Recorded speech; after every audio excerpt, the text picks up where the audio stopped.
Hi friends, அஸ்ஸலாமு அலைக்கும். நான் உங்கள் ஆர்எஸ் பேசுகிறேன். எல்லோரும் எப்படி இருக்கீங்க? அல்ஹம்துலில்லாஹ் எல்லாருக்கும். இன்றைக்கி நம்ம என்ன வீடியோ பார்க்க போகிறோம்னா 2025க்கான விதவிதமான சேமிப்புகள் அதை பற்றி தான் ஃப்ரெண்ட்ஸ் பார்க்க போகிறோம். வாங்க வீடியோக்குள்ளே போகிறோம். வீடியோக்குள்ளே போகிறதுக்கு முன்னாடி என் சேனலை சப்ஸ்கிரைப் பண்ணி சப்போர்ட் பண்ணுங்கள். யாருக்கெல்லாம் சேவிங்ஸ் பிடிக்குமோ, யாருக்கெல்லாம் சேவிங்ஸ் பண்ணுறீங்களோ அவங்களாம் ஒரு லைக் பண்ணுங்கள். நானும் தெரிஞ்சுக்கிறேன் ஃப்ரெண்ட்ஸ். ஓகே, வாங்க வீடியோக்குள்ளே போகலாம். 2025க்கான விதவிதமான சேமிப்புகள் அதை பற்றி தான் ஃப்ரெண்ட்ஸ் பார்க்க போகிறோம். இப்போ வந்து நம்ம சேலரி வந்தோடனே நம்ம வந்து ஹஸ்பண்ட் தான் எல்லாம் பார்க்குறாங்க, நம்ம கையில் காசே தர மாட்டேங்கிறாங்கங்கிறவங்களுக்கு கூட இது வந்து ரொம்ப யூஸ்ஃபுல்லாக இருக்கும். ஹவுஸ் ஒய்ஃபாக இருக்கவங்களுக்கும் முக்கியமாக ரொம்ப யூஸ்ஃபுல்லாக இருக்கும் ஃப்ரெண்ட்ஸ். ஏன்னா வீட்டில் இருக்க நம்ம வந்து அவங்க கொடுக்குற காசை தான் நம்ம வந்து கொஞ்சம் கொஞ்சமாக மிச்சம் பண்ணி சேவ் பண்ணணும். அவங்க வந்து புது அமௌண்ட்டாக மொத்த அமௌண்ட்டே கொண்டு வந்து நம்ம கையில் கொடுத்துருவாங்க. அதாவது எதுக்கு கிராசரி வாங்க அது எதுக்குன்னு தனித்தனியாக கொடுத்துருவாங்க. அதில் நம்மளால் எதை கொஞ்சம் சேவ் பண்ண முடியுமோ அந்த அமௌண்ட்டை சேவ் பண்ணி ஏதோ நம்மளால் முடிஞ்ச திங்ஸை வாங்கும்போது அவங்களுக்கும் நம்ம மேலே ஒரு கான்ஃபிடென்ட் வரும். நம்ம கையில் அதிகமாக பணம் கொடுக்குறதுக்கு அவங்களுக்கும் ஒரு மோட்டிவேட்டடாக இருக்கும் ஃப்ரெண்ட்ஸ். இந்த மாதிரி நீங்களும் ஃபாலோ பண்ணி பாருங்கள். ஃபஸ்ட்டு நம்ம இன்கம் வந்தோடனே அதில் எமர்ஜென்சி கேஸ்ன்னு சொல்லி நம்ம தனியாக வந்து ஒரு 500 எடுத்து வச்சிடணும் ஃப்ரெண்ட்ஸ். அப்போ தான் வந்து நம்ம திடீர்னு சொல்ல முடியாது. ஏன்னா இப்போ இருக்க சூழ்நிலையில் என்ன வரும் ஏது வரும்னு சொல்ல முடியாது. அதனால் எப்போயுமே நம்ம எடுத்து வைக்கிற சேவிங்ஸ் வந்து எமர்ஜென்சி அமௌண்ட்டாக தான் இருக்கணும்.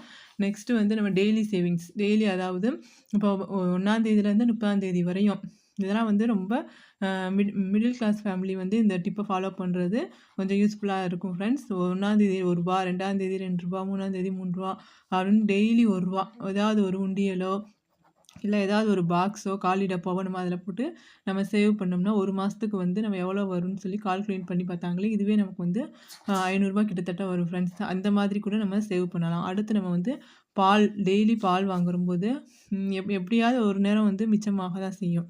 அப்படி மிச்சமாகும்போது ஒரு ரூ. 5 மிச்சமாகுதுன்னு வச்சுக்கோங்க. அந்த 5 ரூபாயை எடுத்து நம்ம டெய்லி ஒரு சேவிங்ஸாக பார்த்தோம்னா மாதத்துக்கு அதுவே ரூ. 150 வரும் ஃப்ரெண்ட்ஸ். அப்புறம் செலவில் சேமிப்பு, நம்ம வந்து ஷாப்பிங் பண்ணுறது, கிராசரி, வெஜிடபிள்ஸ் இதெல்லாம் நம்ம வாங்கும்போது அதில் நம்ம வந்து எந்தெந்த காய் என்ன கம்மியாக விலையாக விற்கிது அந்த மாதிரி பார்த்து பார்த்து நம்ம வாங்கினோம்னா, அதாவது மார்க்கெட்டில் சந்தையில் போய் நம்ம வாங்கணும்னு வச்சுக்கோங்க. எனக்கு வந்து 1 கிலோவே வந்து ரூ. 20 ரூ. 30 அப்படின்னு சொல்லி நிறையாவும் தருவாங்க. நம்ம அந்த மாதிரி வாங்கிக்கிட்டோம்னா அதுலேருந்து ரூ. 100லேருந்து ரூ. 500 வரையும் வந்து நம்ம சேவ் பண்ணலாம் ஃப்ரெண்ட்ஸ். நெக்ஸ்ட்டு வந்து நியூ கரன்சி நோட்டு, இந்த மாதிரி குழந்தைங்களுக்கு வந்து கொடுப்பாங்க. ரூ. 10 ரூ. 20 ரூ. 50 ரூ. 100 500 அந்த காசு இல்லாட்டி நம்ம கையிலே வந்து அந்த மாதிரி புது நோட்டு சேஞ்ச் பண்ணும்போது கிடைக்கும். அந்த நோட்டை வந்து செலவு பண்ணாமல் ஒரு சேவிங்ஸாக அது இருக்குன்னு நினைக்கக்கூடாது. அதை எடுத்து நம்ம தனியாக வச்சிட்டோம்னா அந்த மாதிரி ரூ. 10 ரூ. 20 நோட்டெலாம் நம்ம சேவ் பண்ணி வைக்கலாம். அப்புறம் சில்லறை சேமிப்பு ரூ. 1 2 5 நான் சொன்னது வந்து டெய்லி நம்ம எடுத்து வைக்கணும்னு சொல்லி எடுத்து வைக்கிறது இந்த ரூ. 1 2 5 ஒரு நாளைக்கு எவ்வளோன்னு சொல்லி. இந்த இது வந்து நம்ம கையில் கிடைக்கிற காசு எவ்வளோ காசாக இருந்தாலும் சரி அந்த காயின்ஸை வந்து நம்ம ஒரு டப்பாவில் போட்டு வைக்கலாம். அடுத்து மந்த்லி மொத்த செலவுலேயே எப்படி ஒரு ரூ. 500 1000 நான்வெஜ் வாங்குறதா இருந்தாலும் சரி, பழங்கள் வாங்கலாம், இதுலேருந்து எப்படியாவது ஒரு 500 1000 நம்ம எடுத்து தனியாக ஒதுக்கி வச்சிடணும் ஃப்ரெண்ட்ஸ். அப்புறம் வந்து ஃபெஸ்டிவல் பர்ச்சேசிங், நம்ம வந்து தீபாவளி, பொங்கல், ரம்ஜானில் ட்ரெஸ் எடுக்கும்போது நம்ம ஏதாவது ஏற்கனவே நம்ம ட்ரெஸ்ஸு எடுத்திருந்தா அந்த ட்ரெஸ்ஸு போடாமல் இருந்துச்சுன்னா புதுசாகவே இருந்துச்சுன்னா அந்த மாதிரி கூட நம்ம வந்து ரீயூஸ் பண்ணிக்கலாம். அப்படி இல்லைன்னா ஆன்லைன் பர்ச்சேசிங் பண்ணோம்னா நமக்கு வந்து காசும் கம்மியாக இருக்கும். அலைச்சலும் இல்லை. நம்ம பஸ்ஸு பிடிச்சி ஆட்டோ பிடிச்சி போய் அதுக்கு தனியாக காசு செலவழித்து ஒரு நாள் ஃபுல்லாக இருக்கனால டீ வடைலாம் சாப்பிடுவோம், அதுக்கு தனியாக காசு செலவாகும். இந்த மாதிரி செலவெல்லாம் குறைச்சி நம்ம சேவ் பண்ணிக்கலாம்.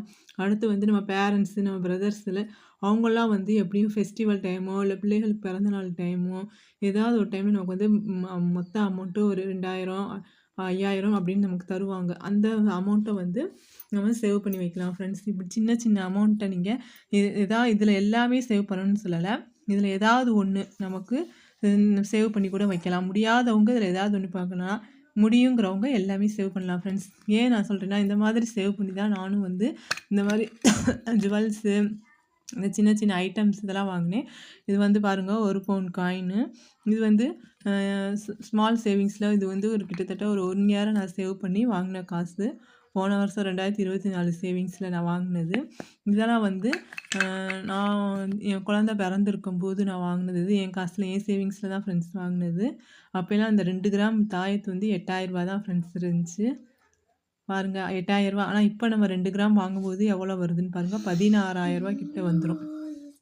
8,000 50,000 செய்கூலி சேதாரத்தோடயே அவ்வளோதான் ஃப்ரெண்ட்ஸ் இருந்துச்சு. ஆனால் இப்போ நம்ம இதை நான் ரீசேல் பண்ணாலும் எனக்கு வந்து பெனிஃபிட்டாக தான் இருக்கும். அது மாதிரி நம்ம கோல்டில் வந்து இன்வெஸ்ட் பண்ணுறது பெஸ்ட்டாக இருக்கும். இந்த மாதிரி இருந்தால் இதுவும் வந்து ஒரு 1.5 கிராம் தான். இதுவும் நான் சேவ் பண்ணி தான் ஃப்ரெண்ட்ஸ் வாங்கினது. பாருங்க, இந்த மாதிரி நம்ம சின்ன சின்ன அமௌண்ட்டை சேவ் பண்ணி வாங்கி ஒரு நாள் நம்ம எடுத்து பார்க்கும்போது நமக்கு பெட்டராக தெரியும். நம்மளும் சேவ் பண்ணி இதெல்லாம் வாங்கியிருக்கோமே அப்படின்னு. எனக்கும் வந்து இதெல்லாம் நான் சேவ் பண்ணி வாங்கினேன்னு நினைக்கும்போது கொஞ்சம் வந்து ப்ரௌடாக தான் ஃபீல் பண்ணுவேன் ஃப்ரெண்ட்ஸ். இது மாதிரி மிடில் கிளாஸாக இருக்க நம்ம இப்போ நான் இதை சேவ் பண்ணி வாங்குறதுனால என்கிட்ட வந்து ஒரு 1/2 பவுண்ட் இருக்குது. இதே நான் சேவ் பண்ணி வாங்கலைன்னா என்கிட்ட காசே இருந்திருக்காது, இந்த நகையும் என்கிட்ட வந்திருக்காது. நீங்களும் சேவ் பண்ணி இது மாதிரி ஏதாவது ஒரு பொருள் வாங்கலாம். இல்லை நம்ம குழந்தைங்க வந்து படிப்பு செலவுக்கு வந்து யூஸ்ஃபுல்லாக இருக்கும் ஃப்ரெண்ட்ஸ். ஓகே, இந்த வீடியோ உங்களுக்கு யூஸ்ஃபுல்லாக இருக்கும்னு நினைக்கிறேன். பிடிச்சிருந்தா லைக் அண்ட் ஷேர் பண்ணுங்கள். ஓகே, பாய்.